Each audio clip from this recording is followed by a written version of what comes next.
പിതാവിൻ്റെയും പുത്രൻ്റെയും പരിശുദ്ധാത്മാവിൻ്റെയും നാമത്തിൽ ആമേൻ. എൻ്റെ പ്രിയപ്പെട്ടവരെ, ഇന്ന് ഫെബ്രുവരി 25 ചൊവ്വാഴ്ച. എല്ലാവർക്കും എൻ്റെ സ്നേഹവന്ദനം. പ്രാർത്ഥിക്കാം. അമ്മേ പരിശുദ്ധമ്മേ, അമ്മേ പരിശുദ്ധമ്മേ, ദേവമാതാവേ, ദൈവമാതാവേ, അന്ന് അങ്ങ് കൃപാസനത്തിൽ പ്രത്യക്ഷപ്പെട്ട് വരാൻ പോകുന്ന മഹാദുരന്തത്തിൽ നിന്ന് രക്ഷപ്പെടാനും എല്ലാവർക്കും വേണ്ടി പ്രാർത്ഥിക്കുവാനും ആവശ്യപ്പെട്ടിട്ട് 20 വർഷം കഴിഞ്ഞ ഈ വേളയിൽ കൃപാസനത്തിലൂടെ ഞങ്ങൾക്കും ഈ ദേശത്തിനും അമ്മ മാധ്യസ്ഥം തേടി തന്ന എല്ലാ അനുഗ്രഹങ്ങൾക്കും കൃപകൾക്കും ഞങ്ങളിപ്പോൾ ഹൃദയം നിറഞ്ഞ നന്ദി പറയുന്നു. അമ്മേ പരിശുദ്ധമ്മേ, ജപമാല മാതാവേ, സകല കൃപാസനം പ്രാർത്ഥനകളോടും ചേർത്ത് ഞങ്ങളിപ്പോൾ പ്രാർത്ഥിക്കുന്ന ഈ കുടുംബത്തിന്റെ പ്രത്യേക നിയോഗം.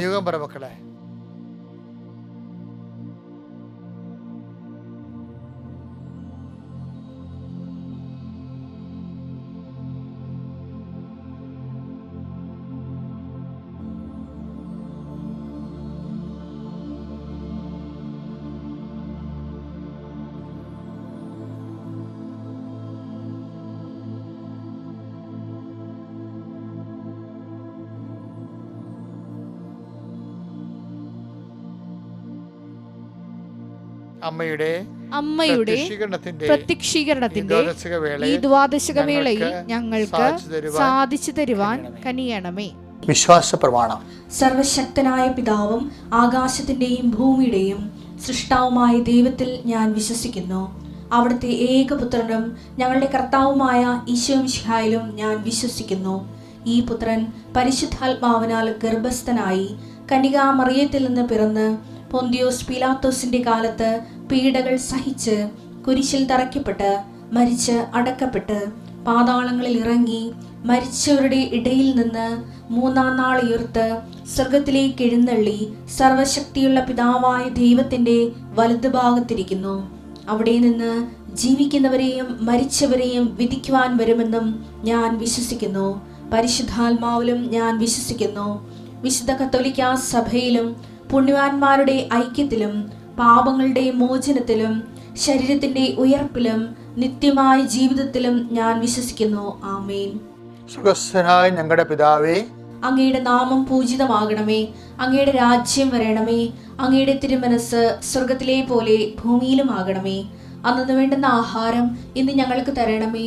ഞങ്ങളോട് തെറ്റ് ചെയ്യുന്നവരോട് ഞങ്ങൾ ക്ഷമിക്കുന്നത് പോലെ ഞങ്ങളുടെ തെറ്റുകൾ ഞങ്ങളോടും ക്ഷമിക്കണമേ. ഞങ്ങളെ പ്രലോഭനത്തിൽ ഉൾപ്പെടുത്തരുതേ, തിന്മയിൽ ഞങ്ങൾ രക്ഷിക്കണമേ. ആമേൻ. നന്മ നിറഞ്ഞ മറിയമേ, സ്വസ്തി. കർത്താവ് അങ്ങയുടെ കൂടെ സ്ത്രീകളിൽ അങ്ങ് അനുഗ്രഹിക്കപ്പെട്ടവളാകുന്നു. അങ്ങയുടെ ഉദരത്തിൻ ഫലമായി ഈശോ അനുഗ്രഹിക്കപ്പെട്ടവനാകുന്നു. പരിശുദ്ധ മറിയമേ, തമ്പുരാന്റെ അമ്മേ, പാപികളായ ഞങ്ങൾക്ക് വേണ്ടി ഇപ്പോഴും ഞങ്ങളുടെ മരണസമയത്തും തമ്പുരാനോട് അപേക്ഷിക്കണമേ. ആമേൻ. എൻ്റെ പ്രിയപ്പെട്ട, നമുക്ക് കർത്താവിൻ്റെ സന്നിധിയിൽ ഇന്നത്തെ ദിവസത്തെ സമർപ്പിക്കാം. കർത്താവ്, ഫെബ്രുവരി 25 ചൊവ്വാഴ്ച ഇന്നത്തെ ദിവസം അങ്ങ് നൽകിയതിന് നന്ദി പറയുന്നു ഈശോയെ. അങ്ങയുടെ മക്കളെ മുഴുവനായി അങ്ങയുടെ തിരുസന്നിധിയിൽ ഞാൻ സമർപ്പിക്കുന്നു. ഈ പ്രാർത്ഥനയിൽ പങ്കെടുക്കുന്ന കുടുംബങ്ങൾ, ഈ പ്രാർത്ഥനയിൽ പങ്കെടുക്കുന്ന വ്യക്തികൾ, അവരുടെ ഇന്നത്തെ ഏറ്റവും ഭാരപ്പെടുത്തുന്ന വിഷയങ്ങൾ, അവരുടെ യാത്രകൾ, അവിടെ വീട്ടിൽ തന്നെ ഇരുന്ന് ചെയ്യേണ്ട കാര്യങ്ങൾ, വർക്ക് അറ്റ് ഹോമായി ചെയ്യുന്നവർക്കുണ്ടാകുന്ന വിഷയങ്ങൾ, വീട്ടിലെ പല വിഷയങ്ങളും പെൻഡിങ്ങായി കിടക്കുമ്പോൾ പറഞ്ഞു തീർക്കാനുള്ളവരുണ്ടാകും. ചില വിഷയങ്ങൾ പറഞ്ഞാൽ തീരാവുന്നതേ ഉള്ളൂ. പക്ഷെ പറഞ്ഞാൽ പൊട്ടിത്തെറി ഉണ്ടാകുമോ, അത് ഉൾക്കൊള്ളുമോ, എങ്ങനെ ഉൾക്കൊള്ളും എന്നൊക്കെ അറിയാൻ ആശങ്കയോടെ നടന്നിട്ട് ഇത് പൂച്ചക്കാരും മണി കെട്ടും എന്നുള്ള രീതിയിൽ ആരെങ്കിലും കൊണ്ട് പറയിപ്പിക്കാൻ പറ്റുമോ എന്നൊക്കെ പുകഞ്ഞുകൊണ്ടിരിക്കുന്ന കുടുംബങ്ങളുണ്ട് ഈശോയെ. അവരെല്ലാം ഞങ്ങൾ സമർപ്പിച്ച് പ്രാർത്ഥിക്കുകയാണ്. പുകഞ്ഞുകൊണ്ടിരിക്കുന്ന കുടുംബങ്ങൾ, പുകഞ്ഞുകൊണ്ടിരിക്കുന്ന വിഷയങ്ങൾ, കർത്താവ്, സംഭവിക്കാൻ സാധ്യതയുള്ള ചില വിഷയങ്ങൾ സംഭവിച്ചാൽ തകർന്ന് സംഭവിക്കല്ലേ എന്ന് പ്രാർത്ഥിക്കുന്നു. സംഭവിക്കാതിരിക്കാൻ സാധ്യതയില്ല. ഇങ്ങനെ കിടന്ന ഒരു നൂൽക്കമ്പിയെ കൂടി ഇങ്ങനെ പോകുന്ന അവസ്ഥ ഉണ്ട് ഈശോയെ. അങ്ങനെയുള്ള സംഘർഷം കഴിഞ്ഞ് ഉറങ്ങാൻ പറ്റാത്തതുകൊണ്ട് ഈശോയെ, ഇനി എല്ലാപാടും സംഭവിക്കട്ടെ, ചാകണേ ചാകാം, അങ്ങനെ നിരാശയോടെ ജീവിച്ചിരിക്കുന്ന വൈകാരിക മേഖലയിൽ ജീവിക്കുന്നവരുണ്ട് ഈശോയെ. അവരെ മുഴുവനായിട്ട് ഞാൻ ഈ അൾത്താറയിൽ ഇപ്പോഴും പരിശുദ്ധമ്മയുടെ മാധ്യസ്ഥ ഈശോയ്ക്ക് സമർപ്പിക്കുന്നു. ഈശോ, ഈ ഒരു മാനസികാവസ്ഥയിൽ ആരൊക്കെ ഉണ്ടോ അവരെയെല്ലാം നീ തുടരണമെന്ന് പ്രാർത്ഥിക്കുന്നു. ഈശോയെ, ഒത്തിരി അബോർഷങ്ങൾ സംഭവിച്ചിട്ട് ഒരു കുഞ്ഞിനെ പോലും കിട്ടാത്ത അമ്മമാർ കണ്ണീരോടെ പ്രാർത്ഥിക്കുന്നുണ്ട് കർത്താവെ. അതുപോലെ തന്നെ ജീവിത മാർഗങ്ങളെല്ലാം മുട്ടിപ്പോയവരുണ്ട്. ജീവിത മാർഗങ്ങൾ മുട്ടിക്കുന്നതിന് വേണ്ടി കേസൊക്കെ കൊടുത്തിരിക്കുന്നവരും, അതിൻ്റെ പേരിൽ കടങ്ങൾ മേടിച്ച് വരുമാന മാർഗ്ഗമില്ലാത്തതുകൊണ്ട് കടം മേടിച്ച് മുടിയുന്നവരുണ്ട്. ഇങ്ങനെ അതുകൊണ്ട് വൈരാഗ്യവും വിദ്വേഷവും പരസ്പരമുള്ള അവനെൻ്റെ കൈ കിട്ടിയ ശരിപ്പെടുത്തു എന്നുള്ള തിന്മയുടെ ശക്തികളിലെല്ലാം കുരുങ്ങിപ്പോയവരുണ്ട് ഈശോയെ. അങ്ങനെയുള്ള എല്ലാവരെയും ഞാൻ അങ്ങേക്ക് ഏൽപ്പിക്കുകയാണ്. എൻ്റെ കർത്താവേ, ഇതേ മാനസികാവസ്ഥയിൽ സ്വദേശത്തും വിദേശത്തുള്ള ജയിലുകളിലും വിദേശത്തുള്ള കേസുകളിലും ഒക്കെ പെട്ടിരിക്കുന്ന എല്ലാവരും, നാട്ടിലുള്ള കേസുകൾ, പോലീസ് കേസുകൾ, കോടതി കേസുകൾ, എൻ്റെ കർത്താവിൻ്റെ ഉന്നതമായ നാമത്തിൽ സഭയുടെ അധികാരത്തിൽ കുരിശിൻ്റെ അടയാളത്തിൽ എന്തെല്ലാം വേദന അനുഭവിക്കുന്നുണ്ടോ അതെല്ലാം കർത്താവ് ഏറ്റെടുക്കട്ടെ. പരീക്ഷ എഴുതുന്ന കുഞ്ഞുങ്ങൾ, SLC കുഞ്ഞുങ്ങൾ, അതുപോലെ തന്നെ ബോർഡ് എക്സാം എഴുതുന്ന കുഞ്ഞുങ്ങൾ, മറ്റ് യോഗ്യതാ പരീക്ഷകൾ, മത്സര പരീക്ഷകളൊക്കെ എഴുതുന്ന എല്ലാ മക്കളെയും കർത്താവ് ആശീർവദിക്കട്ടെ. പലവട്ടം പരീക്ഷ എഴുതി പരാജയപ്പെട്ടു.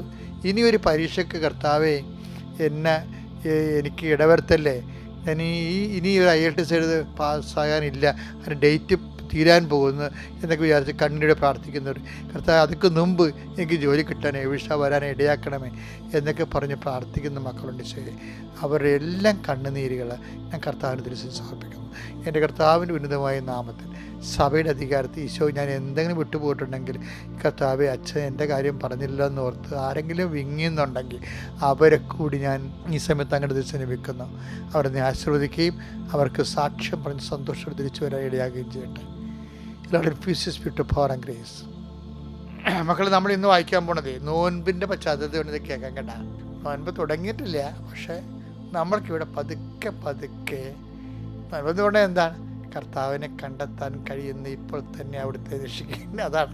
അതായത് യേശയ്യ 55:6 കർത്താവിനെ കണ്ടെത്താൻ കഴിയുന്ന കർത്താവിനെ കണ്ടെത്താൻ കഴിയുന്ന ഇപ്പോൾ തന്നെ അവിടുത്തെ അന്വേഷിക്കുവിൻ. അവിടുന്ന് അരികെയുള്ളപ്പോൾ അവിടുത്തെ വിളിക്കുവിൻ. അതായത് ഈ നോൻപിൻ്റെ കാലം എന്ന് പറഞ്ഞിട്ടില്ല, ആയിരക്കണക്കിന് മനുഷ്യരെ കർത്താവിനെ കണ്ടെത്തുന്ന കാലമാണ്. അതുകൊണ്ട് തന്നെ നിങ്ങൾ നോൻപിൻ്റെ ഒപ്പം കൂടി സഞ്ചരിക്കണം, നോൻപിനോട് ചേർന്ന് സംഘടിപ്പിക്കണം. നോൻപെന്ന് പറയുമ്പോൾ നെഗറ്റീവായിട്ട് എടുക്കരുത് കേട്ടോ, അതിനുള്ള പോസിറ്റീവായിട്ട് കർത്താവിനെ കണ്ടെത്തുന്ന ഒരു കാലമാണ്. കർത്താവിനെ എന്തെല്ലാം തരത്തിൽ കണ്ടെത്താൻ പറ്റുമെന്നറിയോ? ഇപ്പോൾ നമ്മളിപ്പോൾ യാക്കോബിലെ ഇപ്പോൾ നമ്മൾ കാണിക്കുന്ന ഭക്തികളില്ലേ, ഭക്തികളെന്ന് വെച്ചാൽ കളങ്കിത കച്ചവടക്കാരെന്നൊക്കെ പറയില്ലേ. കളങ്കിത കച്ചവടക്കാരെന്നൊക്കെ പറയുമ്പോൾ ആരാണ്? സർക്കാരിനൊക്കെ വെട്ടിക്കുകയും പൂത്തിവെക്കുകയും ചെയ്യുമ്പോൾ അതുപോലെ തന്നെ നല്ലതല്ലാത്ത സാധനങ്ങൾ വിറ്റ് ലാഭം ഉണ്ടാക്കുന്നവരൊക്കെ ഇല്ലേ. അപ്പം അങ്ങനെയൊക്കെ എന്നുവെച്ചാൽ മനുഷ്യന് ദോഷം ചെയ്യുന്ന സാധനങ്ങൾ വിറ്റ് അങ്ങനെയൊക്കെ പറയുമ്പോൾ ചിലരവരെ കളങ്കിത കച്ചവടക്കാരെന്ന് വിളിക്കും. പക്ഷേ നമ്മുടെ ഈ ആധ്യാത്മിക മേഖലയിൽ ഭക്തിയുടെ കാര്യത്തിലും കളങ്കിത ഭക്തി ഉണ്ടെന്നാണ് കർത്താവിൻ്റെ വചനത്തിൽ. നിഷ്കളങ്കമായ ഭക്തിയുണ്ട്. അപ്പോൾ നോൻപ് കാലം ഭയങ്കര ഭക്തിയുടെ കാലമാണല്ലോ അല്ലേ. ടൂറിസ്റ്റിൻ്റെ വഴി ഞങ്ങൾ ഇവിടെ ആലപ്പുഴ, എറണാകുളത്തൊക്കെ ആണെങ്കിൽ, ജില്ലകളിലൊക്കെ ആണെങ്കിൽ ദേവാസ്തപടി, പുത്തമ്പാന, അമ്മാനം, അങ്ങനെ കുറേ ആചാരാനുഷ്ഠാനങ്ങൾ, ഭയങ്കര സമൃദ്ധമായ ആചാരാനുഷ്ഠാനം. അതെല്ലാം ഭക്തിരസത്തിലൂടെ ജീവിത ആന്തരിക വിശുദ്ധി ഉണ്ടാക്കുന്നതിന് സഹായിക്കുന്നതാണ്. പക്ഷേ ഇങ്ങനെയുള്ള ഭക്തികൾ അതിന് തന്നെ രണ്ട് തരമുണ്ടെന്നാണ് യാക്കോബ് പറയുന്നത്. യാക്കോബ് കളങ്കിത ഭക്തിയുണ്ട്, നിഷ്കളങ്ക ഭക്തിയുണ്ടെന്നാണ് പറയുന്നത്. ഇപ്പം നമ്മുടേത് ഒന്ന് ചിന്തിക്കണമല്ലാണ്, നമ്മുടെ ഭക്തി കളങ്കിതമാണ്, അതാ നിഷ്കളങ്കമാണ്. യാക്കോബ് 1:27 വായിച്ചേ. പിതാവായ ദൈവത്തിന്റെ മുൻപിൽ പരിശുദ്ധവും നിഷ്കളങ്കവുമായ ഭക്തി ഇതാണ് അനാഥരുടെയും വിധവകളുടെയും ഞെരുക്കങ്ങളിൽ അവരുടെ സഹായത്തിനെത്തുക. അതാണ് ഭക്തിയാണ്, നിഷ്കളങ്കമായ ഭക്തി. കാര്യം നമുക്കൊന്നും ഇങ്ങോട്ട് കിട്ടത്തില്ല. ദൈവമാണ് അവരെ സന്ധിക്കേണ്ടത്. ദൈവത്തിൻ്റെ പേരിൽ നമ്മൾ സന്ധിക്കുകയാണ്. അത് അപ്പോഴാണ് അത് ഭക്തിയാകണത്. ദൈവമാണ് അനാഥകളെയും വിധവകളെയും സംരക്ഷിക്കേണ്ടത്. അപ്പം മനുഷ്യൻ എന്ന നിലയിൽ നമ്മളെ സൃഷ്ടിച്ചിരിക്കുകയാണ് അവരെ സന്ധിക്കാൻ വേണ്ടി. അപ്പോൾ ദൈവത്തിൻ്റെ പേരിൽ, ദൈവത്തിന് വേണ്ടിയാണ് നമ്മൾ അവരെ അനാഥരെയും വിധവകളെയും സംരക്ഷിക്കുന്നത്. അത് ദൈവത്തോടുള്ള ഭക്തിയാണ്. അതിനെ വചനം വിളിക്കുന്നത് നിഷ്കളങ്കമായ ഭക്തി എന്നാണ്. ലോകത്തിന്റെ കളങ്കമേൽക്കാതെ ലോകത്തിന്റെ കളങ്കമേൽക്കാതെ തന്നെ തന്നെ കാത്തു സൂക്ഷിക്കുക. അപ്പൊ കളങ്കിത ഭക്തിയുണ്ട്. കളങ്കിത ഭക്തി എന്ന് വെച്ച് കഴിഞ്ഞാൽ അതിൻ്റെ അകത്ത് 100% നമ്മുടെ ആ ഭക്തിയുടെ ഉദ്ദേശം നമ്മളുടെ ആവശ്യങ്ങളായിരിക്കും. അത് പാലം കയറുവോളും നാരായണ, പാലം കയറി കഴിഞ്ഞ് കൂരായണ എന്നൊക്കെ പറയും. അതുപോലെ തന്നെ അതുപോലെ തന്നെ കളങ്കിത. ഇപ്പോൾ ചില ആൾക്കാരൊക്കെ ചില പള്ളികളൊക്കെ ഉരുള് നേർച്ചയൊക്കെ ഇല്ല. എനിക്ക് ഭയങ്കര ഇഷ്ടമുള്ള നേർച്ചയാണത്. കാര്യം സ്റ്റാറ്റസ് ഡിമിനിഷ് ആക്കുന്ന, എളിമപ്പെടുത്തുന്ന ഒരു സംഭവമാണ്. അപ്പോൾ ആൾക്കാർ ഉരുണ്ടൊക്കെ പോവും. ഇപ്പോൾ ഞാൻ ചിലരൊക്കെ പള്ളിയിലൊക്കെ കൊച്ചനായിട്ട് വർക്ക് ചെയ്യുമ്പോൾ ഞാൻ ചോദിക്കും, എന്തിനാണ് ഇങ്ങനെ ഉരുണ്ട് വന്നത്? ഇപ്പോൾ മാതാവിൻ്റെ സെബസ്ത്യാനോസിൻ്റെ പുണ്യാണ്ട് നേർച്ചയ്ക്ക് ആൾക്കാർ ഉരുണ്ട് വരും. ആ ഇടലക്കുരിശ് നിന്ന് നാനവാതിൽ വരെ ഉരുണ്ട് വരും. അപ്പോൾ ഞാൻ ചോദിക്കും, എന്തിനാണ് ഇങ്ങനെ ഉരുണ്ടത് എന്ന് ചോദിക്കുമ്പോൾ പറയും, അച്ഛാ ഭയങ്കര വയറുവേദനയായിരുന്നു അച്ഛാ, അതൊന്ന് മാറാൻ വേണ്ടി ഞാൻ അന്ന് നേർന്നതാണ്. അപ്പം അത് മാറി, കറക്റ്റ് മാറിയത്. പക്ഷേ എന്താ സംഭവം, അവരുടെ ആ ഒരു രോഗത്തിൻ്റെ സൗഖ്യത്തിന് വേണ്ടിയാണ് ഇത്രയും പങ്കപ്പാട് അനുഭവിച്ചത്. അപ്പം അതിനകത്ത് ദൈവത്തിനല്ല ഒരു ദൈവത്തിന് പ്രാധാന്യം ഉണ്ടെങ്കിലും അവരുടെ ഒരു ആവശ്യം കൂടി അതിനകത്ത് ഉണ്ട്. അപ്പം അങ്ങനെ അവരുടെ ആവശ്യമുള്ളത് ഉണ്ടായി കഴിഞ്ഞാൽ പിന്നീട് അവരുടെ ജീവിതത്തിൽ ദൈവികമായ ജീവിത സുവിശേഷത്തിൻ്റെ ചൈതന്യമൊന്നും ഇല്ലെന്നുണ്ടെങ്കിൽ ഈ ഭക്തി കളങ്കിത ഭക്തിയാവും. അതൊരു സീരിയസ് ആണ്, സൂക്ഷിക്കണം.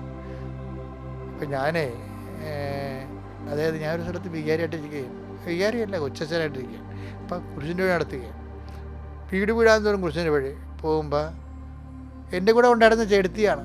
അവരെ 12-ാം സ്ഥലത്ത് കണ്ടില്ല, പക്ഷെ ഒരു 13-ാം സ്ഥലത്ത് കണ്ട്. അവിടെ വീടെങ്കിൽ അവിടെ വീട് വേറെ എവിടെയൊക്കെയാണ് എനിക്കറിയാം. പക്ഷേ ഈ 12-ാം സ്ഥലത്ത് ഞാൻ ചോദിച്ചു, എൻ്റെ സ്വഭാവം അന്ന് അങ്ങനെ ഇരുന്ന്. ഇന്നിപ്പോൾ ഞാൻ അങ്ങനെ ആൾക്കാരെ അനുസരിക്കത്തില്ല. ഞാൻ ചോദിച്ചാൽ ചേച്ചി 12-ാം സ്ഥലത്ത് കണ്ടില്ലല്ലോ, എവിടെ പോയെന്ന് ചോദിച്ചു. അവർ പിന്നെ 14-ാം സ്ഥലത്ത് 13-ാം സ്ഥലത്തൊക്കെ വന്നത്. അപ്പം അന്ന് ഈ ആൾക്കാർ കുറവായാണ്, ആൾക്കാർ നോക്കി വെക്കുകയോ അങ്ങനെ ഒരു ഇടവേലൊക്കെ അങ്ങനെയല്ലേ കൊണ്ടുപോകാൻ പറ്റുന്നത്, എന്നാലല്ലേ ശ്രദ്ധ ഉണ്ടാകത്തുള്ളൂ. അപ്പം ഞാൻ ചോദിക്കാൻ പറഞ്ഞു, അതൊന്നും മിണ്ടില്ല അവർ. പിന്നീട് എൻ്റെ കൂടെ നിന്ന് പ്രവർത്തകർ പറഞ്ഞ് അവരുടെ വൈരാഗ്യ വഴക്കാണെന്ന് പറഞ്ഞു. കാര്യം ഈ 12-ാം സ്ഥലത്തുള്ള വീട്ടിൽ അവർ കയറത്തില്ല, അവരുമായിട്ട് വഴക്കാണ്. അതുകൊണ്ട് 13-ാം സ്ഥലത്ത് നിന്ന് ഇവർ ഉണ്ടയിട്ട് 14-ാം സ്ഥലത്ത് വരും. ഭക്തി ഇങ്ങനെ നടന്നുകൊണ്ടിരിക്കും. ഇത് കളങ്കിത ഭക്തി എന്ന് പറയും. നോൻപ് കാലത്ത് ഇങ്ങനെയുള്ള അഭ്യാസങ്ങൾ ഉണ്ടാകാതിരിക്കാൻ ആദ്യം പറഞ്ഞ പോലെ അനാഥരെയും വിധവകളുടെയും കർത്താവിന് വേണ്ടി അവർക്ക് നമ്മുടെ കെയർ കൊടുക്കാൻ വേണ്ടി കർത്താവിൻ്റെ നാമത്തിൽ കർത്താവ് ചെയ്യേണ്ട ജോലി കർത്താവിന് വേണ്ടി നമ്മൾ ചെയ്യുമ്പോൾ അത് കർത്താവിനുള്ള ഭക്തിയായിട്ടും നിഷ്കളങ്ക ഭക്തിയായിട്ട് ദൈവം സ്വീകരിക്കാനിട. അങ്ങനെയാണ് നമ്മൾ ആത്മാവിൽ അവിടുത്തെ കണ്ടെത്താൻ കഴിയുന്നത്. ഇപ്പോൾ തന്നെ അവിടുത്തെ അന്വേഷിക്കാൻ പറഞ്ഞില്ലേ, ഇങ്ങനെയാണ് അന്വേഷിക്കേണ്ടത്. Okay, thank you. അത്യപൂർവ ദൈവാനുഭവങ്ങൾ ഇനി നിങ്ങൾക്കും സ്വന്തം. ഈ യൂട്യൂബ് ചാനൽ ഇതുവരെ സബ്സ്ക്രൈബ് ചെയ്തിട്ടില്ലെങ്കിൽ ഇപ്പോൾ തന്നെ സബ്സ്ക്രൈബ് ചെയ്യുക. ഈ വീഡിയോ ഇപ്പോൾ തന്നെ നിങ്ങളുടെ സുഹൃത്തുക്കൾക്ക് ഷെയർ ചെയ്തുകൊണ്ട് കർത്താവിൻ്റെ പ്രേക്ഷിതരാകുക.